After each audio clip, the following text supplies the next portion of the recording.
Hi, I recently watched Nitram, an Australian film from earlier this year. I'm trying to phrase this as carefully as I can, chronicles the earlier life of the perpetrator of the 1996 Port Arthur massacre in Tasmania. I'm deliberately avoiding giving the person's name because the film never uses it either. The title is his name backwards, and he just says several times that that was a nickname he was given at school. It's suggested because he is a backward person. He's played by Caleb Landry Jones, and it's a performance of someone who is clearly mentally ill. In whatever way it is, he's undiagnosed, and his parents have to cope with his strange behavior as best they can, letting off fireworks. Um, when he's in a car, he tends to grab for the steering wheel, and he tries to make some money of his own by going out and mowing people's lawns. This brings him into contact with a wealthy heiress, and they become friends. Um, and when eventually she uh, dies in a car accident caused by Nitram, um, he inherits her fortune, around $500,000 Australian. And however, this fails to alleviate the loneliness and the isolation that he feels from the world. And he starts to stockpile guns. And after hearing about the Dunblane massacre in Scotland earlier in 1996, he starts to make plans of his own.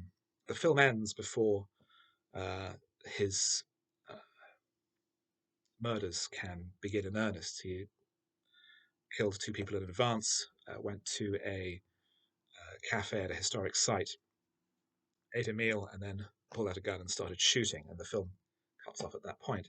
And I think that's the problem with the film, which is it's very superficial.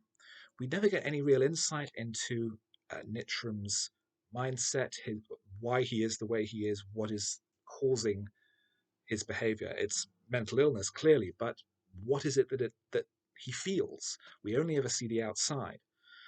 Um, we get little insight into um, his his family sphere. It just all feels superficial. There is nothing here that I don't think could be gained from a decent documentary or even a detailed Wikipedia article. And as a result, I was very disappointed. Um, the other issue is that the film builds towards the atrocity that he committed, but we're never shown it, of course. We're shown his mother hearing about it on the news, and there is an epilogue to explain that how many people were murdered, how many people were injured by this, and then how terrible it was that the new gun regulations that were brought in as a consequence of that massacre haven't been followed by any of the territories or states of Australia. So the film ultimately seems like a plea for better gun laws, which, sure, but it doesn't really connect to most of the film. Um, Justin Kurzel's previous film, True History of the Kelly Gang, I found to be an extremely wrong-headed uh, discussion of that chapter in Australian history. And this too, it seems to be approaching the material in such a strange, uninformed aspect. Um, we never find out anything that you couldn't get from a decent factual source. And there doesn't seem to be any real reason for this film to exist because it doesn't present anything fresh or original or insightful towards why Nitram did what he did. If you're not going to show what he did out of respect for the victims or simply out of an artistic choice, that's entirely up to the filmmakers. But we never find out anything detailed before that.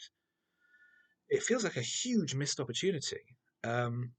If you can't do anything that's more in depth and more insightful than simply reciting the facts, then there simply doesn't seem to be much point in making the film in the first place. So this was a real disappointment, and given the sensitivity of the material, a weird misfire.